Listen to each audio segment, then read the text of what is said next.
Olá, como vai? Que saudade que eu estava de vocês. Olha, a gente está voltando com a temporada, né?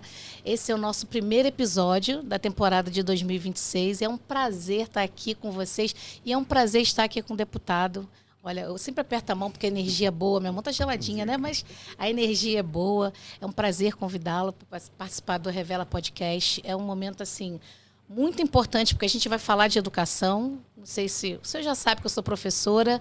E para que a gente possa construir uma cidade, né, um estado com qualidade, a gente precisa pensar na educação. E eu vi que o senhor realmente pensa na educação. E aí eu achei muito importante convidá-lo para participar desse momento, porque o nosso podcast chama-se Revela. E a gente percebe que a educação revela pessoas. E eu percebi que a educação revelou todo esse potencial que você tem. Você vai contar um pouquinho dessa história, mas antes eu vou fazer uma introduçãozinha, só para as pessoas entenderem quem é o deputado Arthur Monteiro. Ele é deputado estadual aqui do nosso estado, faz um trabalho maravilhoso de conscientização, um trabalho de educação, e a gente vai, esse ano, trazer essa levada, porque é um ano importante esse ano, né, deputado? Esse ano é um ano de eleição, a gente vai escolher um novo representante, é importante que as pessoas conheçam o que é política, o que é educação, o que é importante para a nossa cidade. Né? Hoje eu recebo, né, nada mais do que o deputado Arthur Monteiro. Ele carrega na própria história a força da educação, da disciplina e do serviço público.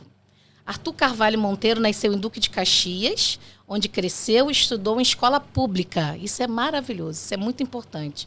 E construiu os valores que guiam sua trajetória até hoje.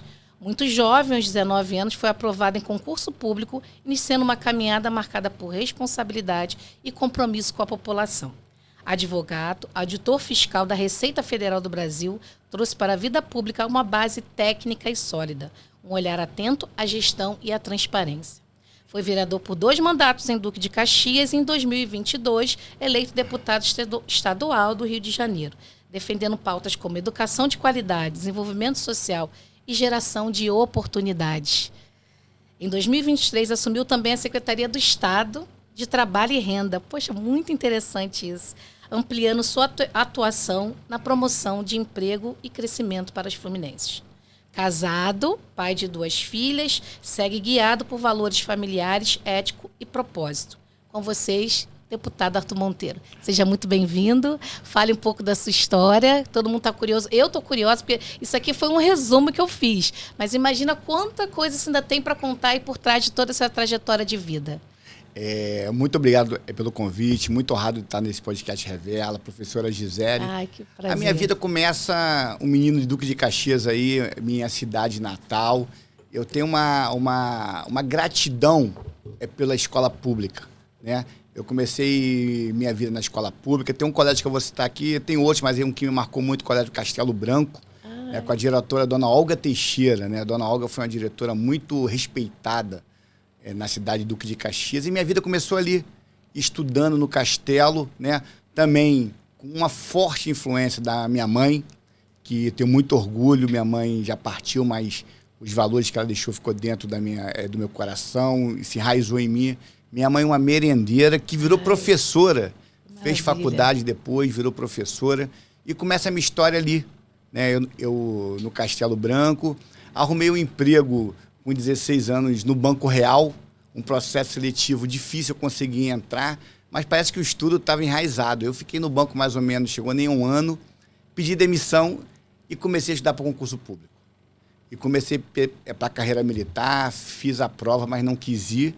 E comecei a estudar para concurso, fiz meu primeiro concurso guarda do Tribunal de Justiça do Rio de Janeiro. Eu já tinha 18 anos, fui aprovado no concurso, professora. E fui fazer a prova física. E se eu não me engano, era 1,75 a altura. Eu tinha 1,74. Eu fui eliminado na altura. Caramba. Foi o meu primeiro contato com o concurso público. Passei dentro das vagas, né? E fui eliminado na altura. E depois prestei a Controladoria Geral do Rio de Janeiro, do município do Rio, fui aprovado, tomei posse com 20, 21 anos, e ali minha vida, ela deslanchou. Ai, que maravilha. Então, a influência, né, o fato da sua mãe ter sido merendeira, estar dentro desse espaço de escola, foi um grande marco para que você levasse isso para a sua vida política, né? E conta um pouquinho como é que está agora essa questão. Você foi a vereador, você veio a deputado. Como é que foi essa passagem como vereador, como deputado dentro do município, vereador dentro do município de Caxias e deputado pelo estado do Rio de Janeiro, né? Nos protegendo. Tanto a cidade do Rio, que hoje você está aqui na cidade do Rio, né? E representa a cidade do Rio como deputado. Vou só voltar um pouquinho para linkar com o concurso. Eu estava na Controladoria, aí ali eu já me casei, tenho minha esposa Silvia, 2 filhas, Ana Clara e Maria Vitória. E eu, sempre fui um jovem da Baixada Fluminense de Caxias, ali do Centenário, da Mangueirinha ali, né? É muito sonhador. Uma vez eu estava numa lanchonete chamada Flip Top em Caxias e vi a folha dirigida de novo. Olhei para a folha dirigida e vi o concurso. Auditor da Receita Federal do Brasil, né? E muita gente fala, Arthur, de onde você vê se você já chegou muito longe? E eu ousei prestar aquele concurso, estudei muito, peguei até umas olheiras de estudo, né? E fui aprovado em 9º lugar no Brasil, aos 25 para 26 anos, né? Eu tomei posse como auditor da Receita, fui morar em Brasília, depois fui para Rondônia, rodei o Brasil trabalhando e volto para o Rio de Janeiro, né? Sou removido para o Rio de Janeiro, já mais ou menos em 2004 para 2005, vou trabalhar em Volta Redonda, depois venho para Nova Iguaçu, aí começa a minha história na política. Eu nunca pensei em ser político, Gisele, até porque eu era muito gago, né? Então, gago tem muita dificuldade em falar. E a oratória é muito importante na política, né? Muito importante. No meu primeiro momento, quando eu peguei o microfone, me dá vontade de jogar o microfone longe. Mas Deus sempre capacita a gente. É importante até você falar isso, né? Porque às vezes as pessoas acham que elas não são capazes porque tem alguma coisa que impede, mas isso não impede ninguém de conquistar aquilo que ela quer. Na verdade, existe a dificuldade, mas tudo é uma questão de você estar perseverando dentro daquele movimento, como você fez. Mesmo com a questão do fato de ser gago, como você falou, você não hesitou pela política, né? Pela carreira pública na parte da política. Eu sempre tenho uma coisa que eu acho que nós vamos ser do tamanho do nosso sonho. É verdade. Eu acho que quem limita é você mesmo. Agora, claro, você tem que botar isso na sua cabeça, no seu coração e fazer por onde, né? Eu era de toda a Receita já minha vida resolvida profissionalmente, financeiramente, e aceitei o desafio da política, né? Fui ser secretário de Fazenda da minha cidade, que foi uma honra para mim, um secretário de Fazenda de Duque de Caxias, nascido ali em Caxias ali.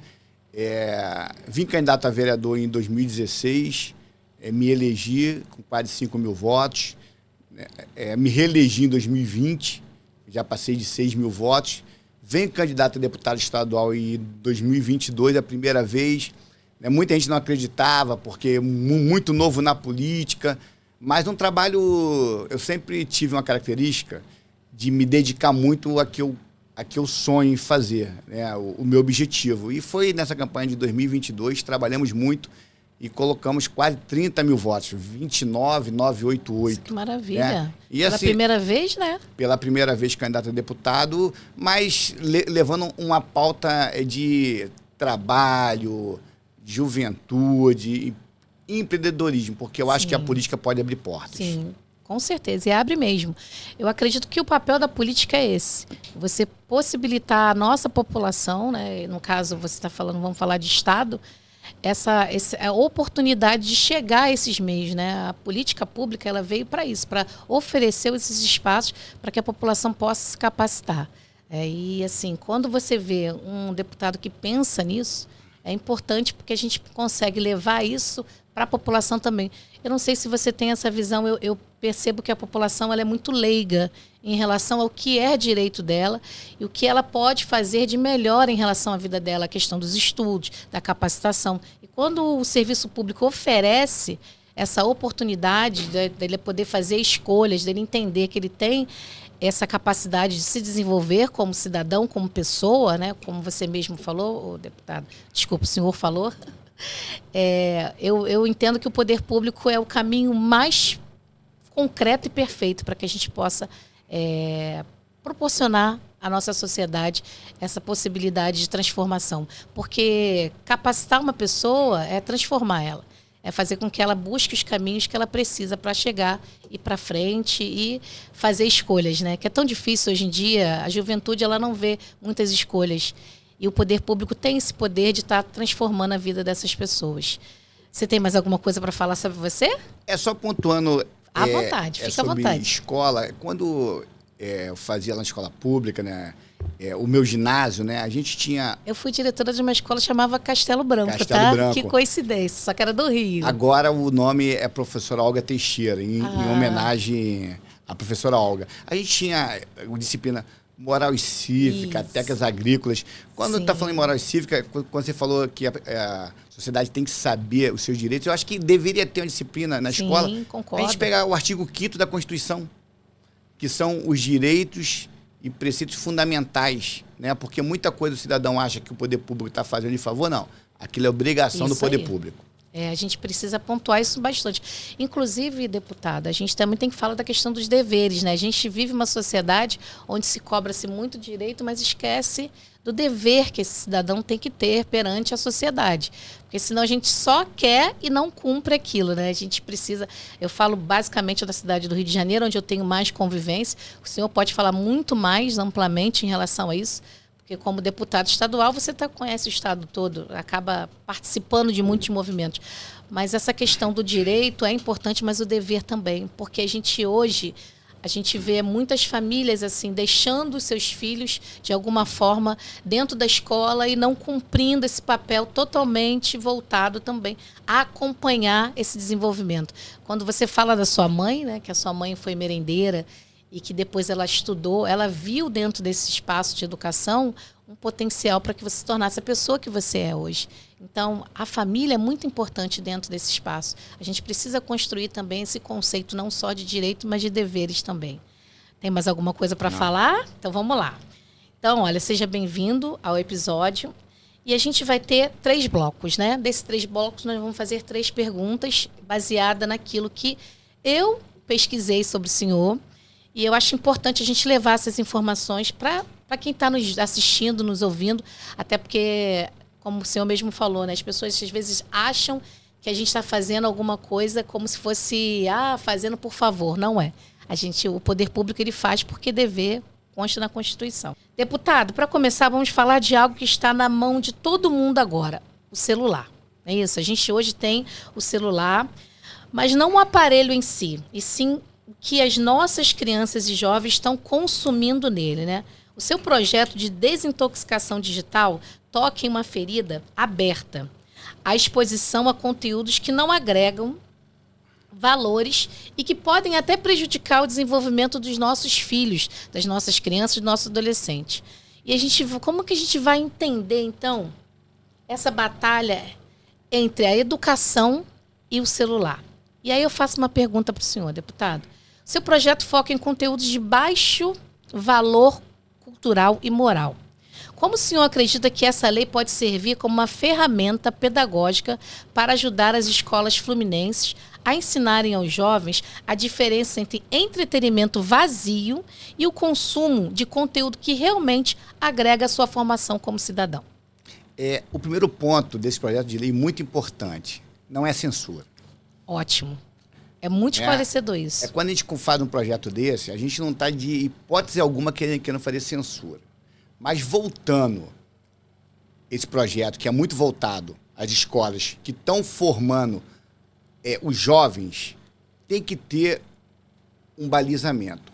Hoje, a gente tem o celular, como você falou, não o aparelho celular, mas as redes sociais, né? YouTube, tudo. Tem muita informação.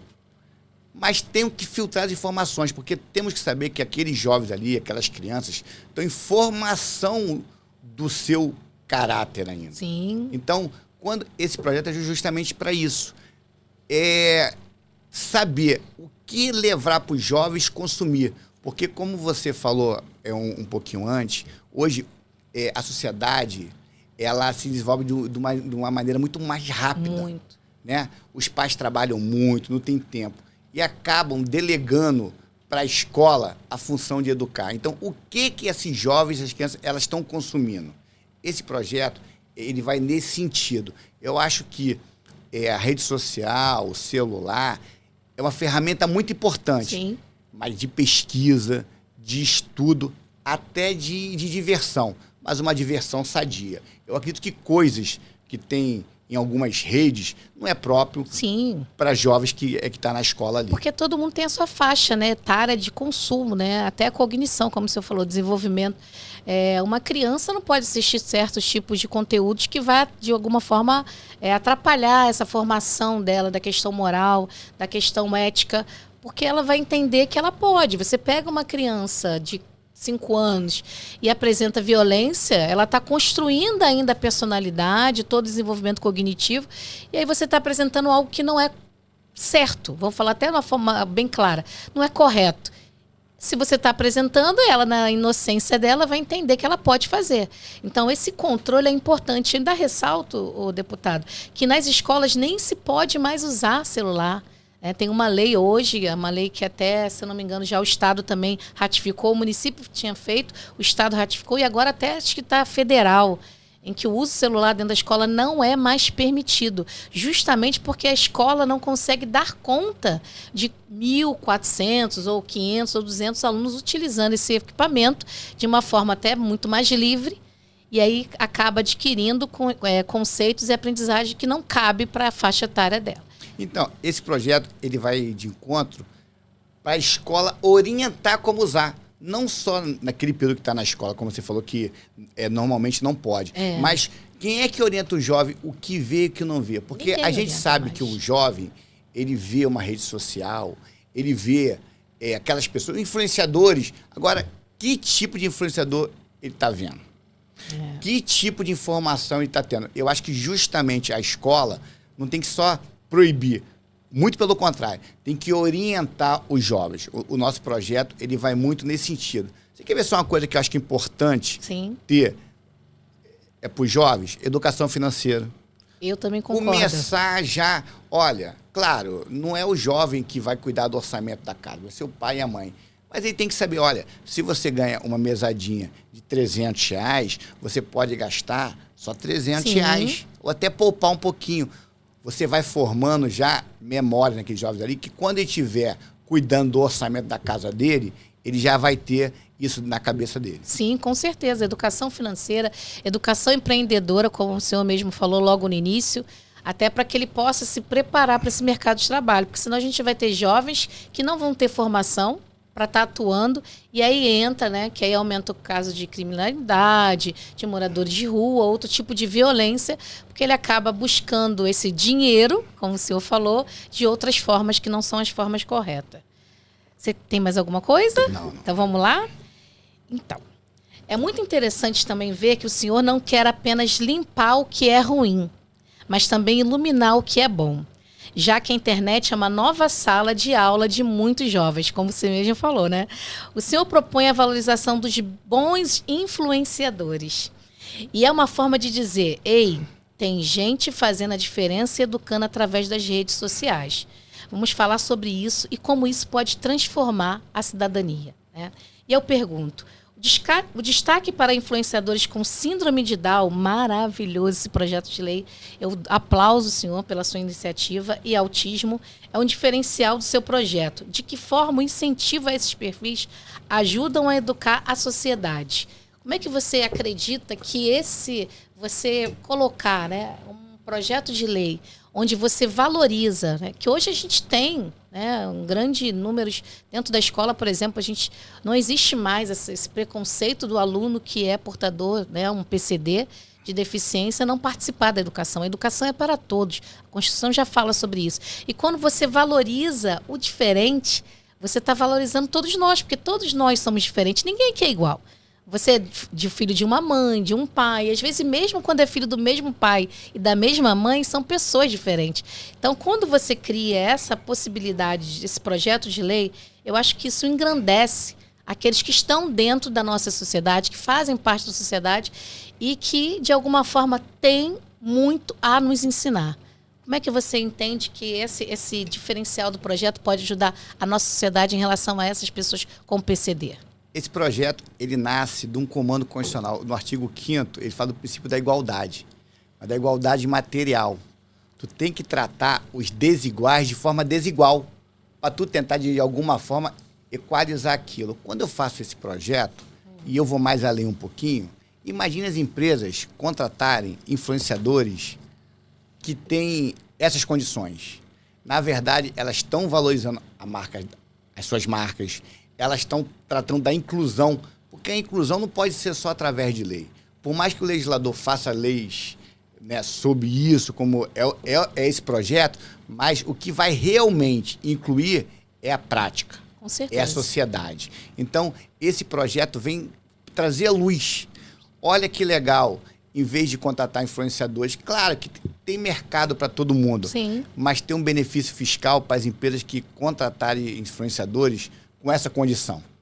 Vai dar visibilidade, né? Vai mostrar que aquela marca não está preocupada só com lucro, ela está preocupada com uma sociedade mais justa e equilibrada, né? Hoje você tocou muito bem e você fala bem porque você é professora sobre isso.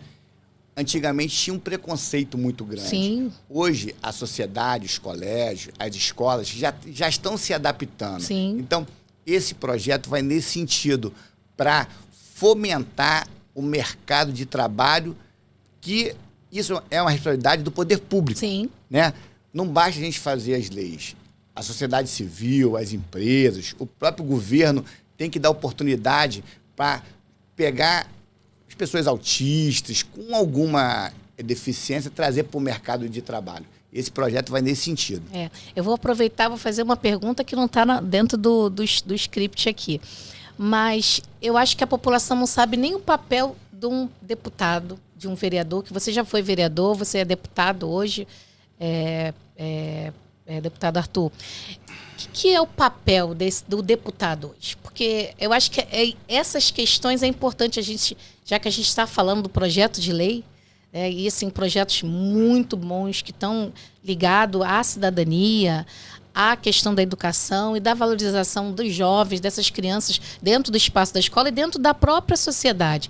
Qual é o papel desse deputado? O que o deputado faz para que quem está nos assistindo, entenda o que é um deputado? Ficar mais claro ainda. O deputado, pelo aspecto normativo, ele tem a função de fiscalizar o executivo, né? E tem a função de produzir leis. Isso. Né? Quando eu faço um projeto desse, o que eu estou querendo fazer?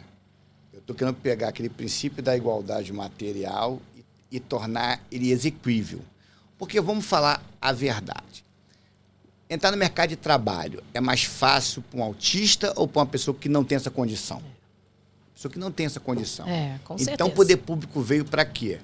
Para tirar essas dificuldades, por exemplo, numa pessoa de condição autista, para ela poder competir de igualdade com a outra. Sim. Então, é isso que o poder público tem que fazer. E o deputado é fazer esses tipos de projeto de lei. Você quer ver uma coisa muito interessante? Sim. Criar benefícios para empresas que valorizam isso. Com certeza. Né? Porque é muito mais fácil um influenciador que não tem essa condição do que o que tem. Sim. Né? Você pega uma pessoa que tem a cadeira de roda. A locomoção dela é limitada. Sim. Para chegar no horário. E olha que isso é pesquisa. Pessoas que têm essa condição são muito mais responsáveis. São. Tá? Quando ela consegue o trabalho, a produção laboral dela, ela leva muito a sério. Então, valoriza, assim, né? A função do deputado é, fiscalizar o executivo e outra, produzir leis que melhorem a vida da população. Maravilhoso. Viu? Sim, porque às vezes as pessoas acham que deputado não faz nada e faz muita coisa, né? Quando ele realmente exerce o papel dele como deputado, a gente vê maravilhas. A gente vê um deputado que fiscaliza, a gente vê um deputado que se preocupa em garantir com que o poder público execute aquilo que tem que ser executado, ainda produz leis que vão melhorar a cidadania de todos nós aqui. Tem um exemplo, uma vez, eu estava no meu gabinete parlamentar em Caxias, um grupo de jovens me procurou lá no gabinete, eles faziam escola técnica lá do Senai. Né, os jovens que estudavam. Só que pelo Sistema S, eles não tinham a gratuidade da passagem de ônibus.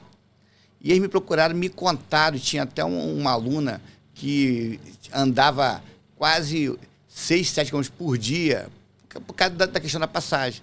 Fizemos um projeto de lei, estendemos a gratuidade a eles. É isso que o poder público tem que fazer. Isso aí. Né? Porque o poder público também não consegue saber todas as dificuldades. E a função do deputado é estar junto ao povo e transformar esse projeto de lei e melhorar isso daí. Com certeza.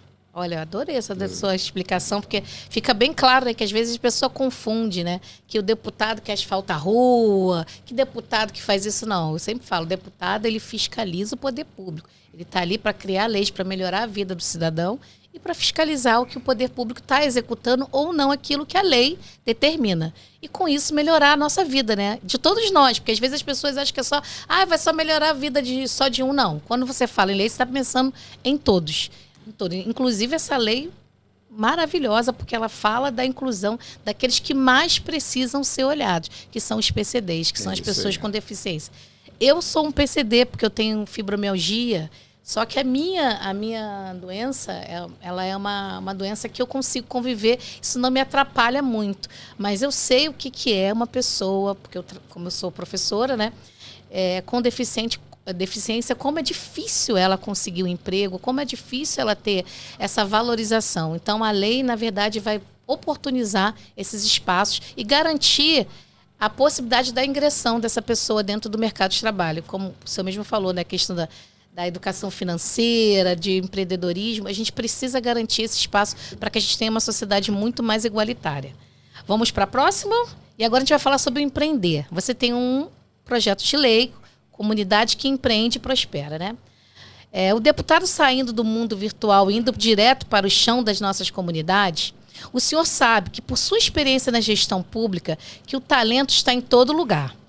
Mas a oportunidade nem sempre chega para todo mundo, né? E o projeto Comunidade que Empreende e Prospera foca na educação empreendedora. É ensinar a pescar, mas também garantir que o cidadão tenha a vara, o barco para navegar. Como essa lei vai mudar a economia de ponta? Como que você entende que essa lei vai mudar? E como focar em jovens de áreas vulneráveis? Como que o senhor acredita que esse projeto pode criar uma nova cultura de educação para o trabalho dentro das comunidades, mostrando à juventude que o estudo é a formalização e são os caminhos mais seguros para o sucesso? Como é que você consegue, através desse projeto de lei, mostrar para esses jovens, porque hoje a gente compete, deputado, a escola, né, a educação como se compete com as redes sociais. Por mais que a gente não queira, a gente compete. Porque você tem hoje pessoas que falam nas redes sociais que é muito fácil conseguir dinheiro, que é só fazer uma opção de malabarismo, dancinha. Não estou discriminando quem faz dancinha, até porque eu uso a rede social para promover esse trabalho que eu estou fazendo do Revela Podcast, que é a conscientização e a transmissão de conhecimento. Mas a gente percebe que as redes sociais criam assim, uma ilusão de que tudo é muito fácil. E quando o senhor pensa, né, de criar esse projeto de lei para que esses jovens acreditem que eles podem, que eles conseguem, como é que você vai conseguir chegar dentro dessa população? Como é que você pensa nessa proposta? De que forma engrandecer o estudo como sendo o carro-chefe para uma formação de cidadania, de pessoa e de prosperidade? Porque às vezes eu acho que estudar não é próspero. E estudar é muito próspero. Você é um exemplo claro, né, de que estudar é muito importante, que você consegue alcançar todos os seus sonhos. Você tocou num ponto muito importante aí. A gente vê a rede social, parece que existe fórmula mágica. É verdade. Parece que você vai entrar, fazer alguns vídeos e você vai ganhar muito dinheiro. Só que a pessoa esquece que aquele percentual que teve sucesso é 0,000,1%. Só que o que aparece na mídia é exceção da exceção da exceção. Sim, que é esse pessoal. Exatamente. Quando eu falo de empreendedorismo, para mim, empreender é tudo que não é formal. Exatamente. É eu estudar para um concurso, é fazer um bolo para vender, é ter alguma ideia. Eu tenho esse copo aqui, como é que eu melhoro a produção desse copo? Como é que eu faço um sistema para melhorar essa produção? Isso é empreender. Eu acho que o poder público tem que dar condições. Quando eu falo com aquela pessoa, imagina aquela pessoa que mora na comunidade, vai fazer doce salgado para vender. Aí ela bota uma barraquinha na casa dela. Só que daqui a pouco, uma empresa quer fazer um coffee break, quer comprar dela, mas precisa de uma nota fiscal. Como é que ela vai dar uma nota se ela vende em casa? Aí entra o poder público. escritório, oficinas para ensinar ela a fazer o MEI. Ela faz o MEI hoje de dentro de casa. Mas se não tiver ninguém orientando, ela não vai conseguir fazer. Então, o poder público tem que facilitar essas ferramentas. Tem que desburocratizar. Eu, quando estive à frente da Secretaria Estadual de Trabalho e Renda, a gente fazia muito esse trabalho. Nós fizemos alguns feirões, fizemos um em Caxias, que foi triste, que lotou. E dentro desses feirões, o que nós fizemos? Convidamos as empresas que ofereciam as vagas, já com seu RH lá. A pessoa entrava, se ela tinha aquela capacitação, ela já saía empregada. Eu acho que tem que facilitar a vida da população. E o poder público, no tocante ao empreendedor, é fazer isso. Pegar aquela dona de casa que está fazendo o bolo, ensinar ela a fazer o MEI dela. Porque quando a empresa vir contratar, ela vai ter a notinha fiscal dela. Que é importante. Explicar para ela também que ela dá a nota, mas aquilo ali vai contar para a aposentadoria Sim. dela. O poder público tem que facilitar a vida do empreendedor. A gente sabe que e eu por ser auditor da Receita, a legislação tributária é muito complexa, né? Então o empreendedor tem que ter isso facilitado, porque a gente não está falando do empreendedor do 0,0001%. A gente está falando da maioria. Sim. É que vende o bolo, é o que vende o galão de água, é o que presta o serviço de corta-cabelo, mas tem que ser formalizado, por quê? Sim. Ele vai cortar o cabelo a vida toda e quando for se aposentar? Como é que ele vai conseguir? Exatamente. É importante também até essa questão de, por exemplo, ficar doente. Então, ele garante, pelo menos, de alguma forma, aquele tempo, né? Vai receber o salário. Tem várias coisas que é importante a gente estar sinalizando para quem é empreendedor. Eu lembrei aqui, mais uma emenda minha, esse projeto já está fazendo, um projeto que eu parei para pensar justamente no jovem. O jovem está acabando, é o antigo segundo grau, que ensino médio. É o ensino médio. E o que ele vai fazer? Ele vai fazer um curso técnico, ele vai fazer um concurso. Eu mandei uma emenda para quê? Para ir psicólogo, pedagogo, Maravilha. Fazer entrevista com eles, aquele teste vocacional antigo, aquela dinâmica de grupo, sentar com o jovem e ver o perfil dele. Porque eu fui fazer concurso, mas tem pessoas que foram ser eletricista, foram ser pedreiro. Isso é profissão digna também. Sim, muito. Mas se não tiver ninguém orientando, o jovem vai fazer o quê? Hoje a educação fala que todos nós temos altas habilidades. Então, eu, por exemplo, eu posso ser boa para dar aula, mas às vezes eu não sou boa para fazer outra coisa. Então, quando o senhor fala dessa questão do psicólogo, né, do terapeuta, isso oportuniza esse jovem a descobrir o que ele tem de melhor dentro dele, que às vezes ele não sabe. Ele às vezes acha que é natural saber desenhar bem, saber cortar um bom cabelo, fazer uma comida boa dentro de casa, mas ele pode investir nessa capacidade, no dom, nessa autonomia que ele tem de desenvolver aquele tipo de exercício, de trabalho ou de serviço com muita qualidade, melhor do que às vezes do que eu, melhor do que o senhor, e aí ele se torna um grande empreendedor, até um grande empresário futuramente. Você quer ver só uma coisa? Eu, sei lá, uns 12 anos atrás eu estava em casa e eu sempre gostei muito de obra, né? E eu queria fazer um curso de pedreiro. Para quê? Porque às vezes mas obra é uma coisa estressante, a pessoa chega em casa e você não entende, né? Então, pelas pequenas coisas eu queria entender. Eu tive dificuldade de arrumar um curso de pedreiro. Eu desisti. Só tinha na Tijuca na época. E tu pensa que não, quanto que é uma diária de pedreiro hoje? Um bom pedreiro ganha-se muito bem. Mas tem que ter ações públicas para formar esses profissionais. É isso aí, com certeza. E até porque o pedreiro não pode virar um engenheiro? Sim. Né? Então, assim, é isso, é o poder público. Quando eu falo empreender, não é só empreender de botar em empresa, não. É estudar também, porque estudar é empreender. Tem uma frasezinha que é bem antiga, professora, mas ela é tão antiga e tão atual. O saber não ocupa espaço. É verdade. O saber não ocupa espaço. Você pode ser aprisionado por tudo, menos pela sua mente. É verdade, é verdade. Olha que maravilha. Agora a gente vai falar sobre a PL 4680, né? Que fala sobre malefícios do uso excessivo de celulares. Inclusive, eu não sei se o senhor viu que tem uma ação acontecendo nos Estados Unidos, justamente que uma família processou as redes sociais por causa dessa questão que a filha hoje tem problemas de dependência e está rolando, e provavelmente isso vai virar uma jurisprudência no futuro em relação a esse uso excessivo dos celulares. Porque a gente que não viveu o celular na adolescência, nem na fase da criança, é diferente. Isso aqui a gente usa com certa cautela, mas a criança e o adolescente que já nasceu com isso aqui, a gente percebe que o uso excessivo transforma, né, a vida. Você percebe que é um vício.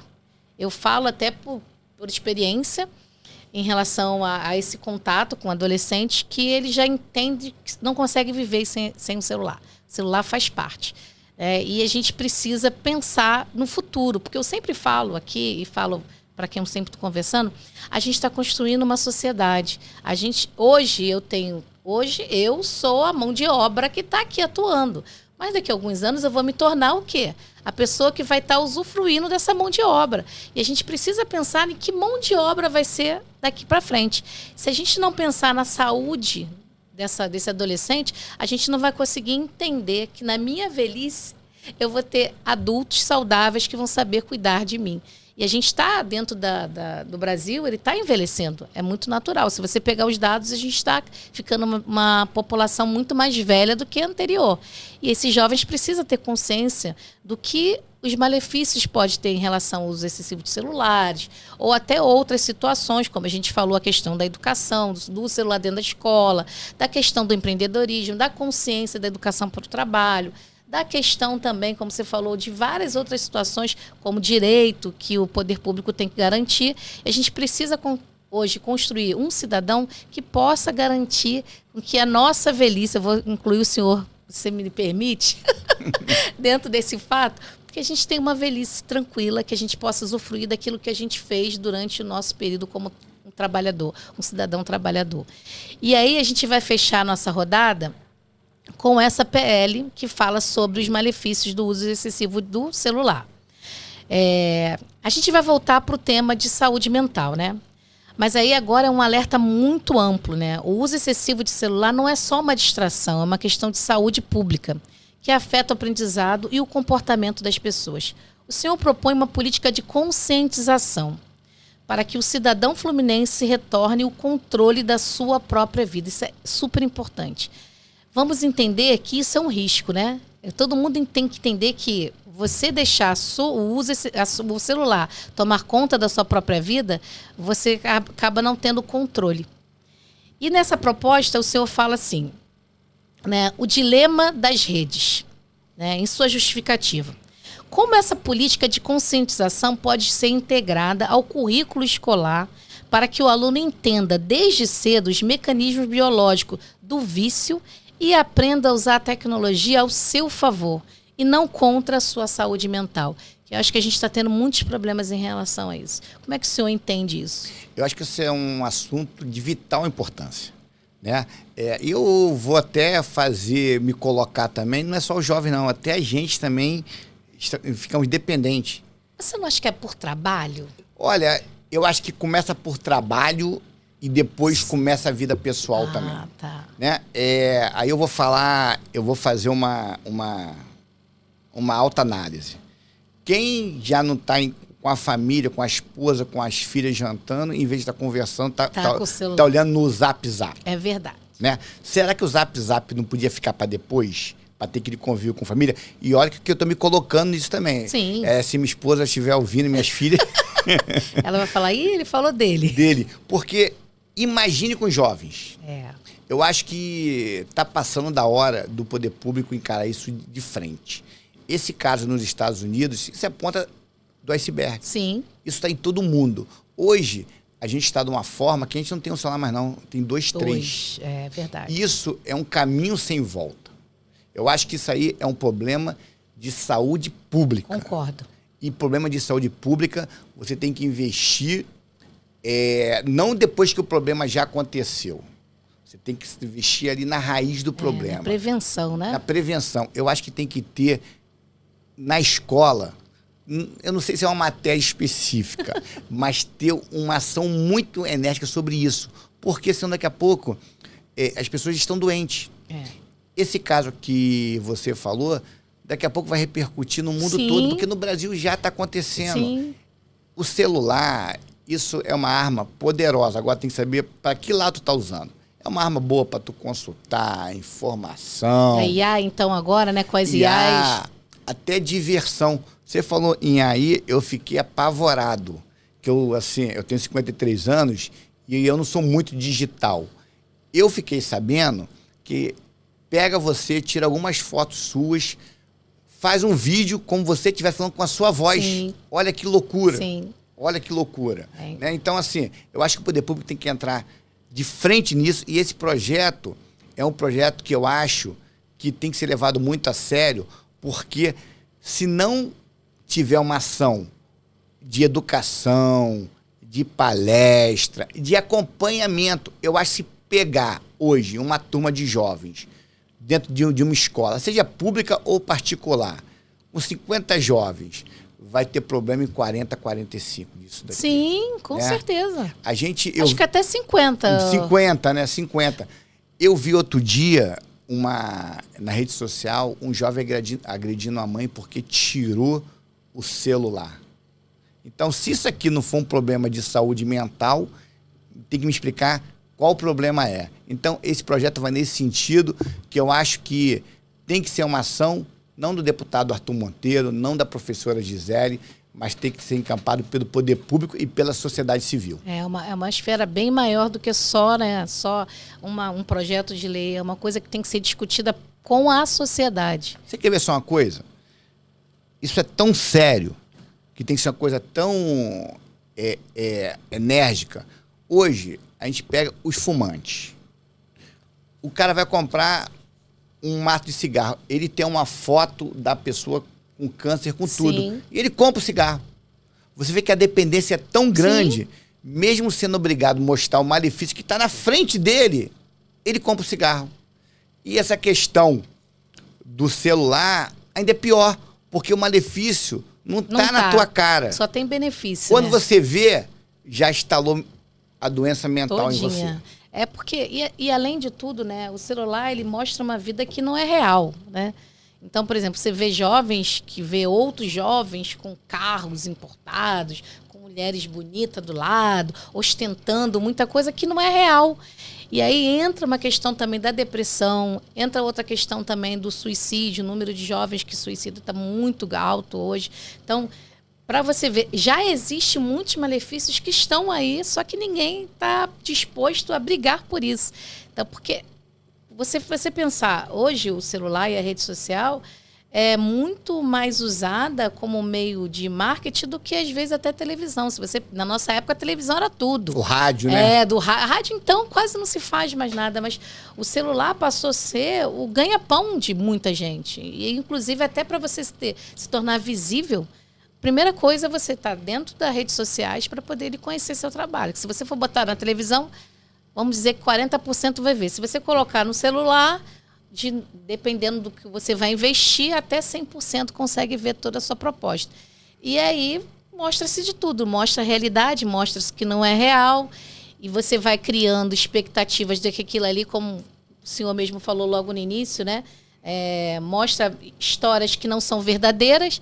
Esses jovens, esses adultos vão achando que eles são fracassados, que eles não conseguem, e a gente vai criando uma população doente, dependente.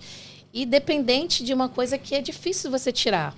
Outro dia eu estava vendo uma postagem que aparecia uma pessoa dentro de um jatinho, andando. Eu pensei que era um jatinho, aí depois ele mostrou como é que filmou. Não tinha nada de jatinho, era uma banda. Lá ele entrava, fazia uma selfie, arrumava. E você falou uma coisa importante. O jovem vê aquilo ali com carro, só com riqueza. Ele acha que aquilo é real. Aquele mundo virtual, ele traz para a realidade Sim, dele. Que cobra, às vezes, né, não é a realidade que ele vive. Ele acaba entrando em depressão, em estágio mais avançado, até suicídio. Então, eu acho que, voltando a falar, não é censura. É ver o que nós estamos dando para a nossa população assistir. Eu acho que o poder público ele tem o dever de fazer isso aí, porque essa ação nos Estados Unidos só ligou aquele alertazinho, mas isso já está no mundo todo. Com certeza. Olha, as nossas perguntas terminaram. Eu gostaria que... Foi um prazer estar aqui com vocês. Antes de eu finalizar, gostaria que você deixasse uma mensagem para quem está nos assistindo, que é importante falar sobre isso. Assim, os seus projetos de leis são vários, né? Esse aqui foram os que mais me interessou, porque é da área da educação. E quando a gente fala de educação, a gente também tem que falar de saúde mental. A gente não pode falar só... Porque os dois caminham junto, né? É corpo e mente. E eu gostaria que você deixasse uma mensagem para quem está nos assistindo, para que possa, de alguma forma, mostrar, valorizar as pessoas que estão hoje no poder público e que realmente estão buscando o melhor para a nossa sociedade, né? Porque a gente tem que saber escolher as pessoas que vão estar nos representando, a gente precisa conhecer as pessoas que vão estar nos representando para que a gente possa depois cobrar das pessoas que a gente está elegendo e que hoje a população tenha consciência do papel e do poder que ela tem na mão. Que quando ela escolhe uma pessoa para nos representar, né, para estar representando a sociedade, ela tem que ter consciência daquela pessoa, do que aquela pessoa ela tem como proposta, qual o papel moral, qual o papel dele cívico, como cidadão e como futuro político que vai estar exercendo ali o papel para estar conduzindo o trabalho legislativo dentro da nossa sociedade, dentro do nosso estado do Rio de Janeiro. Tá? Eu vou deixar a mensagem que eu tenho para deixar aqui, uma mensagem que eu julgo importante. Procure saber a vida pregressa de quem você vai eleger. O que essa pessoa já fez na vida, se ela não está na política por uma questão profissional. Eu acho que antes de entrar para a política, a pessoa tem que ter uma profissão. Tem que ser um médico, um advogado, um eletricista, um pedreiro. Ele tem que ter a sua vida profissional resolvida para poder ter experiência e passar. E uma outra mensagem você é do tamanho que você sonha. Então, pegue seus sonhos, tire do papel, comece a estudar, a trabalhar, a programar aquele concurso público, programar fazer aquela casa própria e você pode ter certeza. Só quem vai parar você é você mesmo. E, acima de tudo, acreditar em Deus. Gente, chegamos ao nosso final do episódio. Foi um prazer conversar com o senhor. Um prazer mesmo. Eu estou admirada pela sua capacidade, pelo seu trabalho, pelo seu envolvimento relacionado ao poder público, né, o seu papel como deputado. Eu acho que é importante a gente frisar isso, porque a gente precisa realmente verificar antes de você votar, verificar quem é a pessoa que você vai escolher para lhe representar, porque quem está lá está te representando. E assim, quando a pessoa tem uma experiência de vida, quando ela constrói uma história, ela vai reproduzir dentro daquele espaço, que é o espaço legislativo, essa história de vida, porque se ela conseguiu, ela vai fazer com que as outras pessoas que estão ali, que ela está conduzindo, né, com a parte legislativa, a oportunidade de também construir a sua própria história. Porque é esse o papel que o poder público tem, de oportunizar nós, cidadãos, a ter um espaço de aprendizado, de saúde, de moradia, de transporte, de estar ali junto, fazendo com que esse espaço possa ser garantido. Esse é o poder, esse é o papel do deputado e de quem está no poder legislativo. Olha, eu vou fazer só uma mensagem aqui rapidinho, tá, deputado? Conversamos com o deputado Arthur Monteiro, ficou claro que seu trabalho na Alerj vai muito além de criar papéis, é sobre criar oportunidade e proteger o que temos de mais valioso, a nossa saúde mental e a educação dos nossos jovens.